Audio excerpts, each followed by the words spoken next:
네, 출애굽기입니다. 출애굽기 이제 시작하게 되는데 출애굽기 서론인데요. 구출, 훈련, 동행이란 제목으로 하나님 말씀 나누도록 하겠습니다.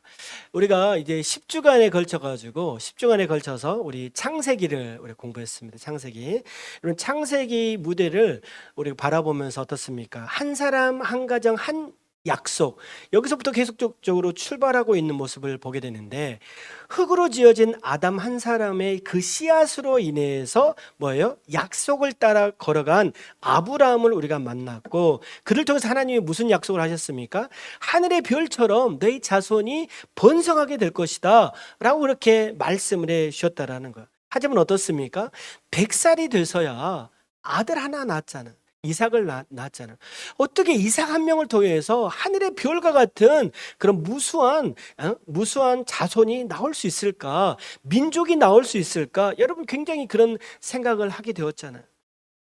굉장히 소망이 없어 보였지만 여러분 어떻습니까? 하나님은 계속적으로 아브라함과 이삭을 통해서 그 민족이 점점 시작되고 있는 것들을 우리에게 보여주고 있어요. 뿐만 아니라 그의 자손 누굽니까? 야곱. 여러분 속이는 자잖아요. 야곱은 속이는 자인데 여러분 속이는 자 야곱을 통해서 여러분 소망이 느껴지십니까? 굉장히 소망이 느껴지지 않았잖아요. 그런데 그의 아들 요셉을 통해서 하나님은 새로운 일들을 계획하고 계신 것을 우리는 마지막 우리 창세기를 통해서 배울 수 있었어요. 여러분 이제 야곱과 함께 애굽으로 건너갔잖아요. 고센 땅으로 건너갔는데 몇 명이 갔죠? 몇 명이 갔죠? 그렇죠. 70명이 갔죠. 70명이. 70명이 가나안에서 애굽 고센 땅으로 이제 갔잖아요. 아니 어떻게 70명이 애굽으로 건너갔는데 무슨 일이 일어날 수 있겠어? 70명으로 무슨 일이 일어날 수 있겠어? 라고 생각할 수 있는데 여러분 출애굽을 할 때 그 430년이 지나게 됐는데 그때 몇 명이 건너갔다. 이 애굽에서 가나안으로 건너갔다 했는데 몇 명이 건너갔냐 아십니까? 거의 200만 명이 건너가게 되는 거예요. 그러니까 70명이 가나안에서 애굽으로 갔잖아요. 그런데 이 사람이 200만 명 정도 되는 엄청난 민족으로 번성하게 되었다라는 거예요. 작은 씨앗이죠. 작은 씨앗. 한 명의 씨앗으로 하나님이 약속했잖아요. 내가 너로 큰 민족을 이루게 하겠다. 하늘의 별과 같이 이 바다의 모래와 같이 엄청난 민족을 이루겠다라고 하셨는데 그 약속의 말씀이 430년이 지난 이후에 200만 명 이상의 엄청난 민족으로 번성하게 되었다라는 거예요. 그런 의미에서 출애굽기는요 작은 씨앗이 울창한 숲으로 발전하는 현장을 우리는 보게 될 것입니다. 창세기를 어떻게 한마디로 표현할 수 있냐면 하나님이 일하실 준비를 했다. 그죠? 하나님이 일하실 준비를 했다. 그게 바로 창세기라고 한다면 여러분 출애굽기는 무엇이냐면 바로 뭐예요? 하나님이 일하시는 현장이다. 하나님이 일하시는 현장을 바로 우리는 출애굽기를 통해서 우리 배울 수 있다라는 것. 일할 준비해서 일하는 현장으로 하나님의 백성 가운데 임하시는 우리는 하나님을 발견하게 된다라는 것. 여러분 출애굽기는요 단지 이스라엘 민족만의 역사가 아니라는 거예요. 오늘도 어떻습니까? 우리 인생 가운데 출애굽의 은혜는 계속적으로 이루어져야 된다고 믿습니다. 여러분 어떻습니까? 예수님을 만나기 전에 여러분 우리는 죄의 노예로 살았죠. 세상과 친구하면서 살았잖아요. 하지만 어떻습니까? 하나님을 만나고 예수님을 만나고 우리의 인생에도 출애굽의 역사가 일어났다라는 것. 여러분 죄에서 떠나고 세상과 떠나고 하나님의 자녀로 구원받은 하나님의 백성으로 살아가기 때문에 여러분 우리의 인생에도 출애굽의 역사가 일어나게 된 줄로 믿습니다. 이런 출애굽의 역사를 경험한 사람이 다음 주에 침례를 받을 수 있는 거예요. 우리는 그런 역사가 우리 삶에서도 계속적으로 이루어져야 된다는 거예요. 또한 우리가 출애굽기를 통해서 배울 수 있는 것은 무엇이냐면 애굽에서 나와서 곧바로 젖과 꿀이 흐르는 그 가나안 땅으로 들어가지 않았다라는 거예요. 여러분 40년 동안요 광야에서 엄청난 훈련을 받았어요. 하나님의 백성으로 만들어지기까지 그런 40년의 시간이 있었다라는 거예요. 여러분 오늘도 우리 삶 속에서 출애굽기의 은혜가 계속적으로 나타나기를 주님의 이름으로 축복합니다. 오늘 말씀 보니까 우리 세 가지를 배우게 되는데 우리 출애굽기를 통해서 세 가지를 배우게 될 교훈이 있는데 첫 번째는 무엇이냐면 구출이다. 따라해 볼까요? 구출. 구출을 통해서 구출이라는 표현이 왜 나오게 되냐면 하나님이 뭐라고 말씀하시냐면 나는 너희의 하나님이 되리라. 오늘 출애굽기 6장 6절과 7절 말씀을 같이 한번 읽어볼까요? 한번 읽어봅니다. 시작. 그러므로 이스라엘 자손에게 말하기를 나는 여호와라 내가 애굽 사람의 무거운 짐 밑에서 너희를 빼내며 그들의 노역에서 너희를 건지며 편팔과 여러 큰 심판들로서 너희를 속량하여 너희를 내 백성으로 삼고 나는 너희의 하나님이 되리니 나는 애굽 사람의 무거운 짐 밑에서 너희를 빼낸 너희의 하나님 여호와인 줄 너희가 알지라. 아멘. 여러분 6절과 7절에서 두 번의 반복해서 나오는 문장이 있는데 어떤 문장이냐면 내가 애굽 사람의 무거운 짐 밑에서 너희를 빼냈다라는 거예요. 여러분 빼냈다라는 표현이 뭐예요? 구출했다라는 거예요. 구출했다. 여러분 이스라엘의 구출은요 단순한 정치적 해방이 아닙니다. 정치적 해방이 아니라 하나님께서 누구예요? 자신의 백성 이스라엘을 다시 자신의 품으로 불러오는 구속의 사건이라는 거예요. 그래서 하나님은 뭐라고 말씀하시냐면 빼낸 후에 뭐라고 말하냐면 나는 너의 하나님이다.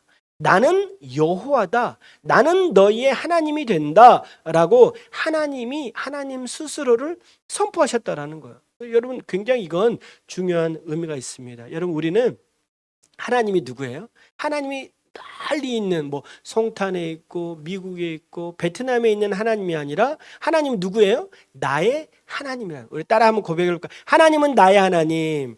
하나님은 나의 하나님. 아멘. 여러분 하나님은 나의 하나님이라는. 여러분 이스라엘을요 구출하신 후에 하나님이 그들을 향해서 뭐라고 말씀하셨냐면 나는 애굽의 뭐 바벨론 이건 여기 하나님이 아니라 하나님 누구예요? 나는 너의 하나님이다라고 선포한다라는 거예요. 굉장한 의미가 있다라는 것입니다. 여러분 애굽에서 이스라엘 백성들은요 너무나도 힘든 삶을 살았어요. 눈물의 연속이었어요. 고된 노동과 억압된 자유와 학대와 굴욕 이 모든 것들이 일상이었어요. 다음 주에 이제 출애굽기 1장과 2장을 보게 될 텐데 여기에는 무엇이 나오냐면 하나님의 이름이 나오지 않고 백성의 신음과 부르짖음만 나오게 되거든요.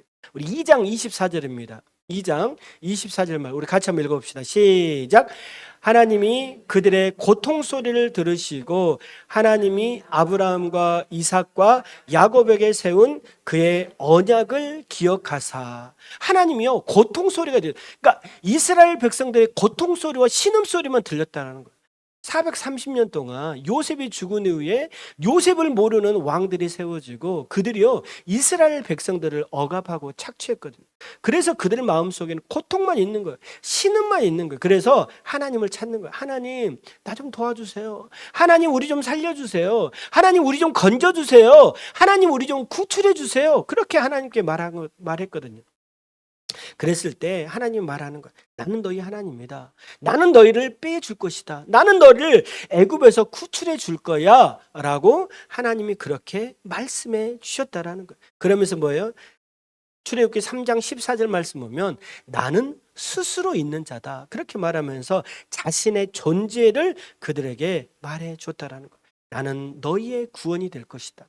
나는 너희를 회복시킬 것이다. 나는 너희의 하나님이 될 것이다. 오늘 하나님이 그렇게 이스라엘을 향해서 고통 가운데 신음하고 있는 이스라엘을 향해서 그렇게 말씀을 하셨다라는 것. 다시 한번 고백했으면 좋겠어요. 하나님은 누구라고요? 하나님은 누구의 하나님? 나의 하나님. 하나님은 우리의 하나님, 나의 하나님이 되신 줄로 믿습니다. 하나님께서 이스라엘 백성들을 구원하신 이유가 있어요. 여러분 하나님이요.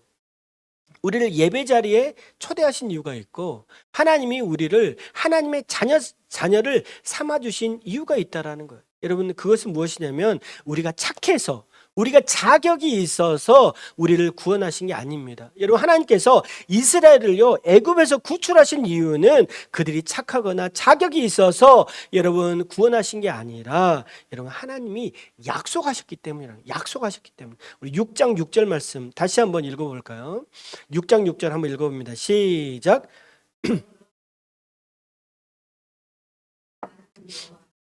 내가 애굽 사람의 무거운 짐 밑에서 너희를 빼내며 그들의 노역에서 너희를 건지며 편팔과 여러 큰 심판들로서 너희를 속량하여. 아멘.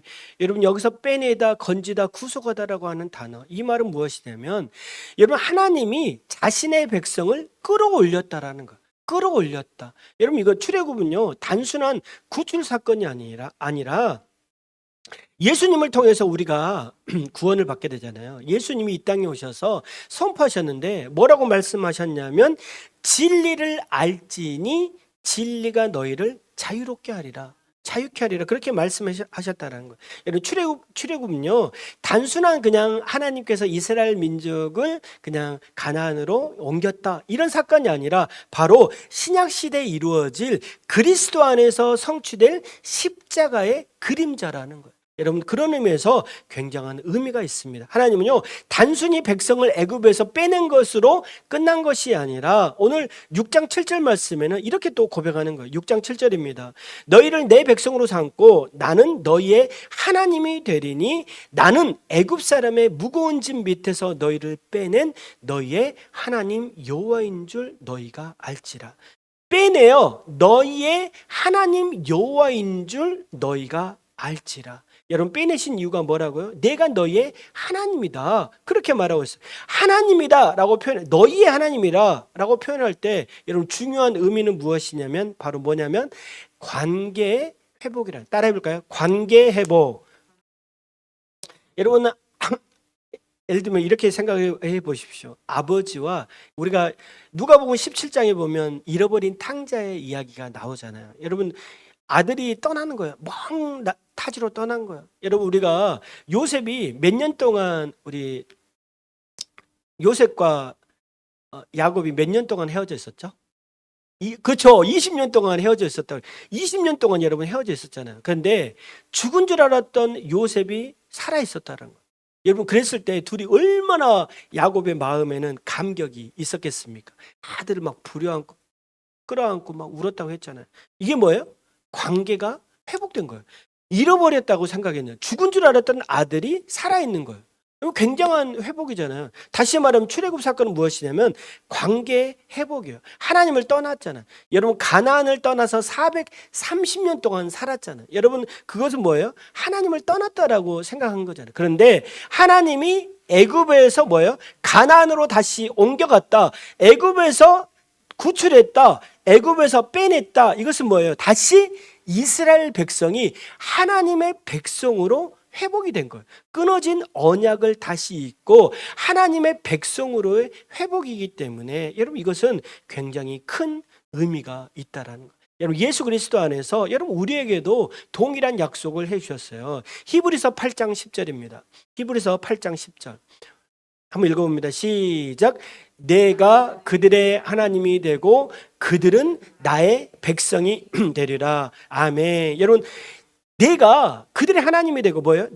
그들은 나의 백성이 되리라. 여러분, 우리는요 하나님의 백성이 된 줄로 믿습니다. 그래서 예수 안에서 하나님의 백성이 된 거예요. 그런 의미에서 빼냈다, 구출했다라는 것은 무엇이냐면 내가 이전에 세상에서 살았지만 하나님의 백성으로 산 게 아니라 세상의 종으로 살았지만 이젠 누구예요? 하나님의 백성이 되었다. 그런 의미에서 여러분, 출애굽의 사건은 너무나도 엄청난 의미가 있다라는 거예요. 하나님은요 그들을 향해서 말하는 거예요. 이제 너희는 애굽의 종이 아니다. 너희는 이제 마귀의 종이 아니다. 너는 뭐예요? 너희는 이제부터 나의 백성이 되었다. 나는 너희의 하나님이 되었다. 너는 내 백성이고 나는 너희의 하나님이다. 그렇게 말씀을 하고 있다라는 거예요. 하나님은 오늘도 우리에게 말씀하십니다. 나는 너희의 하나님이다. 내가 너희를 건졌다. 나는 너희의 아버지다. 우리는요 하나님의 자녀가 되었다라는 거예요. 여러분, 이것은 현재의 약속입니다. 여러분, 약속을 붙잡고 오늘도 죄에서, 두려움에서, 세상의 억압에서 구출해서 이 땅 가운데 하나님의 백성으로 살아가는 여러분 모두가 되기를 주님의 이름으로 축복합니다. 두 번째는 뭐라고 했어요? 훈련이다. 훈련. 광야에서 길을 배우는 시간이었다라는 거예요. 광야에서 길을 배우는 시간. 신명기 8장 2절입니다. 우리 같이 한번 읽어봅니다. 시작. 내 하나님 여호와께서 이 40년 동안에 내게 광야길을 걷게 하신 것을 기억하라.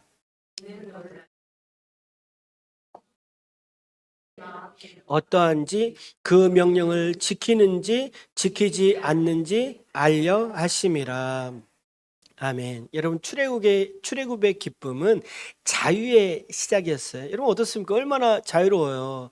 막 너무나도 힘들게 종살이하고 억압하고 너무나도 힘든 삶을 살았는데 아들은 다 죽여버리고 너무나도 힘든 삶을 살았잖아. 그런데 출애굽의 사건이 이제 자유잖아. 야, 이제 자유롭다. 너무 좋다. 그랬어요. 하지만 어떻습니까? 그들은요, 이제 출애굽은 했지만 여전히 그들의 방식은 뭐예요? 세상적 방식, 애굽의 방식대로 살았다라는 거예요. 노예의 사고 방식대로 그대로 살았다라는 거예요. 여러분, 어느 날 이제 왕이 지나가게 되는데 이제 길거리에 남루한 거지가 있는 거예요. 그래서 왕이 딱 생각할 때 얘가 좀 깨끗하게 옷을 입히고 목욕을 시키고 이발을 하면 좀 잘 살 수 있을 것 같아. 그래서 이제 뭐예요? 거지를 왕궁으로 불러들인 거예요. 여러분, 거지가 왕궁으로 왔어요. 자, 그런다고 했을 때 여러분, 하루아침에 왕자의 삶을 살아갈 수 있습니까? 안 되잖아요. 뭐예요? 훈련이 필요한 거잖아요. 마찬가지예요. 여러분, 애굽에서 종처럼 노예처럼 살았어요. 세상적인 방식대로 살았어요. 그런데 이 사람들이 나왔다고 해서, 애굽에서 나왔다고 해서 하나님의 백성으로 살 수 있습니까? 없잖아요. 그렇기 때문에 뭐예요? 무엇이 필요한 거예요?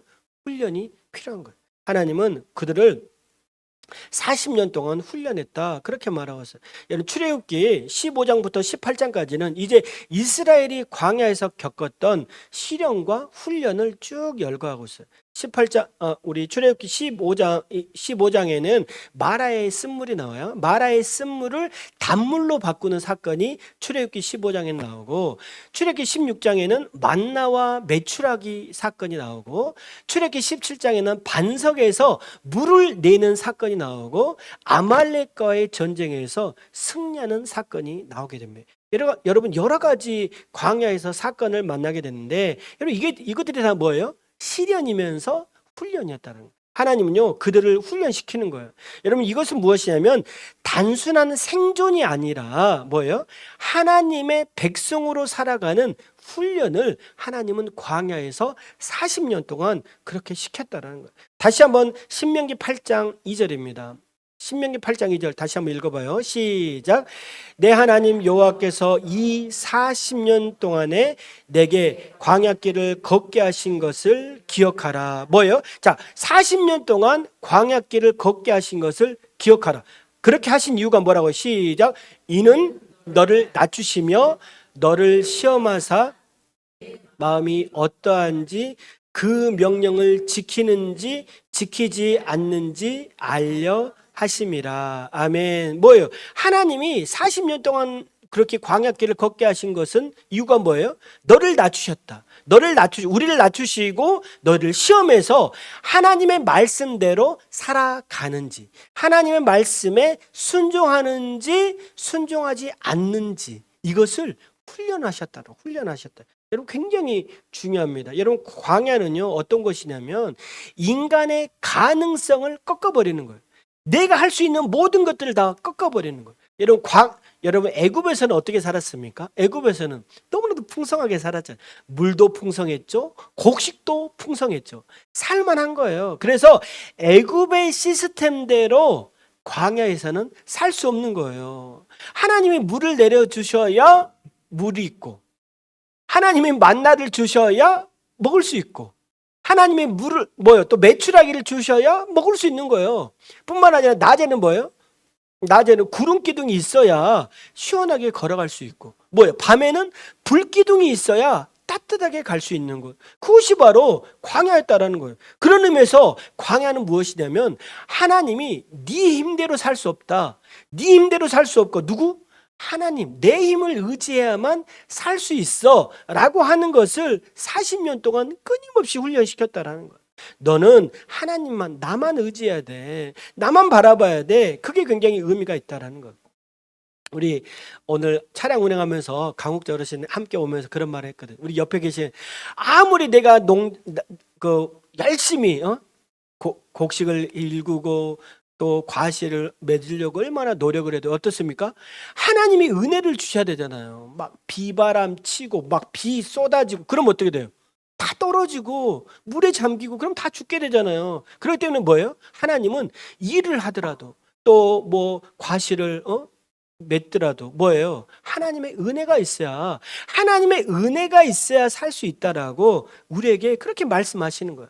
8장 3절입니다. 8장 3절 한번 읽어봅니다. 시작.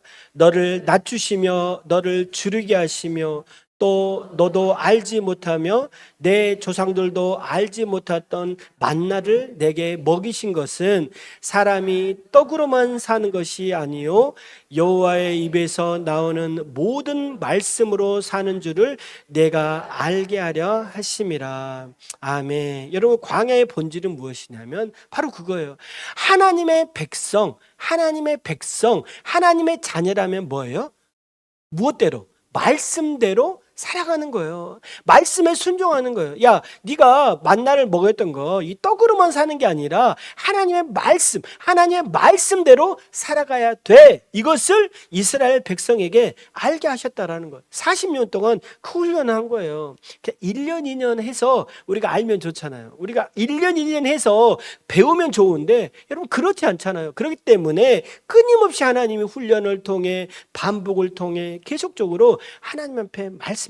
하나님이 이스라엘에게 말씀했다라는 거예요. 여러분, 이스라엘은요 끊임없이 불평합니다. 원망합니다. 불신합니다. 그래서 뭐라고 말하냐면 우리를 애굽에서 그냥 내버려 두지 왜 여기까지 나오게 해서, 광야까지 나오게 해서 우리를 죽이려고 해. 우리 배고파 죽겠어. 그래서 또 만나가 내니까 우리는 왜 이것밖에 먹을 수 없어? 라고 하니까 또 하나님 뭐예요? 메추라기를 또 보내. 하나님, 또 모세가 또 시내산에 올라가니까 우리는 하나님이 필요하다라고 하면서 금송아지를 만들고 끊임없이 하나님을 대적하고 하나님 원망하고 모세 지도자를 원망하고 불신하고 여러분 굉장히 반복적으로 나오게 되는 거예요. 끊임없이 하나님을 원망합니다. 하나님을 떠나려고 하는 거예요. 그러나 어떻습니까? 하나님은 포기하지 않는 거잖아요.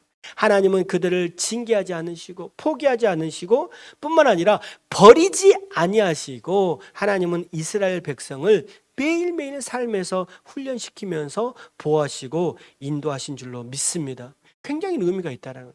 하나님은요, 하나님의 백성을 절대 결단코 포기하지 않는 줄로 믿습니다. 하나님의 백성은 그런 의미에서 뭐예요? 하나님의 은혜로 살아가고 하나님의 말씀대로 살아간다는 거예요. 출애굽기 19장에 보면 이제 시내산에서 하나님이요 언약을 내리십니다. 언약을 맺으시고 이제 하나님의 백성에게 어떻게 살아가야 될지 거룩한 공동체의 형성을 위해서 하나님이 말씀을 해주고 있다는 거예요.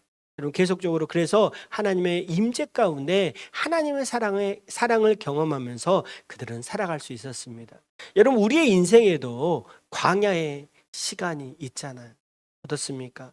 뜻하지 않은 질병으로 우리가 너무나도 고통 가운데 있을 수 있고 때 아닌 또 실패로 너무나도 낙심 가운데 있을 수 있고 뿐만 아니라 기다림과 상실과 막막함, 여러분 이 모든 것들이 우리가 일상 속에서 겪는 광야의 시간이라는 것.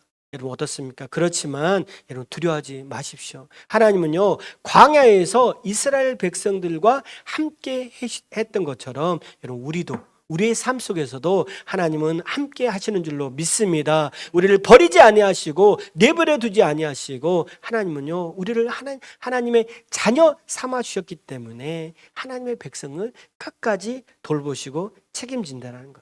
그런 의미에서 광야에서도 주님의 손을 붙잡고 이스라엘 백성들이 살아갔던 것처럼 우리 모두도 광야 같은 이 세상 가운데 하나님의 말씀을 붙잡고 승리하며 살아가는 여러분 모두들을 주님의 이름으로 축복합니다. 여러분 옆 사람에게 이렇게 한번 고백해 볼까요? 광야 같은 삶을 살아가지만 승리합시다. 시작. 광야 같은 삶을 살아가지만 승리합시다. 아멘. 세 번째는 동행이라는 동행. 하나님과 함께 가는 것, 그게 바로 동행이잖아요. 우리 출애굽기 33장 14절입니다. 같이 한번 읽어봅시다. 시작. 여호와께서 이르시되 내가 친히 가리라. 내가 너를 쉬게 하리라. 아멘. 내가 친히 가리라. 동행한다는 거죠. 내가 너를 쉬게 하겠다. 그렇게 하나님이 말씀을 해주고 있다는 거. 여러분, 출애굽기에 등장하는 많은 사건들이 있잖아요. 애굽에서 빠져나오죠. 시내산에서 율법을 받는 사건이 나오죠. 아말렉과의 전쟁에서 승리하죠. 여러 가지 많은 사건과 사고들이 끊임없이 이루어지게 되는데, 그 중에서 가장 중요한 사건은 무엇이냐면 뭐예요? 하나님께서 하나님의 백성과 동행하는 것, 그게 바로 가장 중요한 사건이라는 것. 여러분, 뭐냐면 하나님의 백성은요, 단지 구출된 자가 아니라 뭐예요? 하나님과 동행하며 살아가는 사람, 그게 바로 하나님의 백성이라는 것. 여러분, 구출의 사건이 구원의 시작이라고 한다면, 광야의 훈련이 정체성을 만들어가는 시간이라고 한다면, 여러분, 성막과 함께 동행하는 것, 하나님과 동행하는 건 무엇이냐면 관계 회복이라는 것. 관계 회복. 그런 의미에서 성막이 굉장히 중요한 의미가 있거든요. 출애굽기 25장부터 31장까지, 35장부터 40장까지는 이제 후반기, 출애굽기 후반부에는 성막이 만들어지고 있는 장면들이 나오게 돼요. 성막의 이야기가 나오게 돼요. 여러분, 겉으로 볼 때는 굉장히 복잡한, 이렇게 만들어라, 저렇게 만들어라, 이 재질로 만들어라, 막 굉장히 나열을 하고 있는 것처럼 보이지만, 여러분, 이 과정을 통해서 하나님과 이스라엘 백성이 어떻게 살아가야 될지, 그리고 이스라엘 백성들이 거룩한 하나님의 백성으로 준비하고 있는 모든 과정들을 우리에게 보여주고 있는 거예요. 28장 3절, 8절입니다. 출애굽기 25장 8절, 우리 같이 한번 읽어볼게요. 시작. 내가 그들 중에 거할 성소를 그들이 나를 위하여 짓되. 굉장히 중요합니다. 봐봐요. 내가 그들 중에 거할 성소. 내가 그들 중에 거할, 다시 말하면 뭐예요? 성소는 뭐예요? 하나님이 이스라엘 백성과 함께 거한다, 함께 동행한다라고 하는 상징적인 의미가 있었다라는 거. 여러분, 예전에 우리가 에덴 동산에서 하나님이 이 세상을 창조할 때는 뭐예요? 하나님 에덴 동산에서 아담과 하와가 하나님과 직접적으로 교제를 맺었잖아요. 관계를 맺으면서 살아갔잖아요. 자, 그날 이후로, 그 이후로 여러분, 이 백성들이요, 사람들이 하나님을 볼 수 있는 게 없었다라는 거예요. 하나님이 나와 동행한다는 거 무엇이 있지? 라는 게 없다라. 여러분, 지금 이 땅 가운데 살아가고 있지만 여러분은 하나님과 동행하고 있다라고 하는 증거를 무엇을 통해서 여러분은 발견할 수 있습니까? 여러분, 이스라엘 백성들은 몰랐다라는 거예요. 아, 하나님 정말 계신가? 하나님이 나와 함께 동행하는가? 몰랐다라는 거예요. 그런 의미에서 이 성소는 뭐예요? 내가 그들 중에 거할 성소. 다시 말하면 하나님이 그들과 함께한다라는 증거가 바로 성소였다라는 거예요. 그런 의미에서 굉장히 중요한 의미가 있습니다. 40장 34절에 40장 34절. 구름이 회막에 덮이고 여호와의 영광이 성막에 충만함. 구름이 회막에 덮였다, 그렇게 말하고 있어요. 다시 말하면 뭐예요? 이 하나님의 임재가 눈으로 보였다라는 거예요. 하나님의 임재가 눈으로 보였다. 끊임없이 정말 하나님이 너희와 함께한다라는 것을 어떻게 보여줄 수 있냐면 바로 성막을 통해서, 성소를 통해서 하나님의 임재와 하나님의 충만함을 볼 수 있었다라는 거예요. 여러분, 에덴에서 끊어졌던 하나님과의 동행이 다시 한번 성막을 통해서 회복이 되는 줄로 믿습니다. 여러분, 이 땅을 살아가는 동안 우리도 하나님과 동행을 해야 되잖아요. 여러분, 하나님과 동행하는 사람의 세 가지 특성이 있습니다. 세 가지 특성이 있는데 그것은 무엇이냐? 첫째, 말씀 중심의 삶을 살아간다. 여러분, 하나님의 백성은 말씀 중심의 삶을 살아가는 줄로 믿습니다. 여러분, 하나님과 동행하는 사람의 증거는 뭐냐면 말씀이 나오는 거예요. 툭 치면 하나님의 말씀이 나오는 거예요. 그게 바로 하나님과 동행하는 사람입니다. 두 번째는 뭐예요? 구별된 삶을 살아간다. 여러분, 하나님의 백성은요, 세상 속에 있지만 여러분, 세상과 단절된 삶이 아니라 뭐예요? 구별된 삶을 살아가는 거예요. 구별된 삶은 무엇입니까? 바로 거룩한 삶이라는 거예요. 이게 바로 하나님의 백성인 거예요. 세 번째는 뭐예요? 순종하는 삶을 살아간다. 여러분 하나님의 말씀대로 살아가는 것 너무나도 중요한 거예요. 하나님과 동행한다는 것은 무엇이냐면 철저하게 하나님의 말씀대로 살아가는 거예요. 여러분 하나님의 말씀대로 살아가는 건 무엇입니까? 하나님을 신뢰하는 거예요. 하나님을 믿는 거예요. 그러면 하나님의 말씀대로 살아갈 수 있습니다. 여러분 우리 또한 광야 같은 세상을 살아가고 있잖아요. 여러분 광야 같은 세상을 살아가고 있지만 여러분 우리는요 하나님과 매일매일 동행하는 삶을 살아가야 될 줄로 믿습니다. 그런 의미에서 뭐예요? 임마누엘, 하나님이 나와 함께 계신다. 여러분 임마누엘의 축복이 여러분과 늘 함께 하시기를 주님의 이름으로 축복합니다. 여러분 임마누엘의 축복이 우리에게 있어야 되는 거예요. 하나님은 나와 함께 하신다. 하나님은 나와 동행하신다. 하나님은 나를 믿고 있다. 그렇기 때문에 하나님이 나와 언제나 동행함으로 나는 매일매일 승리할 수 있다. 여러분 승리를 선포하면서 이 땅을 살아가야 되는 거예요. 여러분 오늘도 우리는 하나님과 걷기 원합니다. 힘든 광야 시대 가운데서도 하나님과 매일매일 동행함으로 믿음의 승자가 되는 여러분 모두가 되기를 주님의 이름으로 축복합니다. 여러분 다시 한번 우리 옆 사람에게 한번 고백해 볼까요? 하나님과 매일매일 동행합시다. 시작. 하나님과 매일매일 동행합시다. 아멘. 여러분 구출은 하나님의 능력입니다. 훈련은 하나님의 사랑이고 동행은 하나님의 약속입니다. 여러분 이 놀라운 은혜를 기억하면서 오늘도 하나님과 동행하는 여러분 모두가 되기를 주님의 이름으로 축복합니다.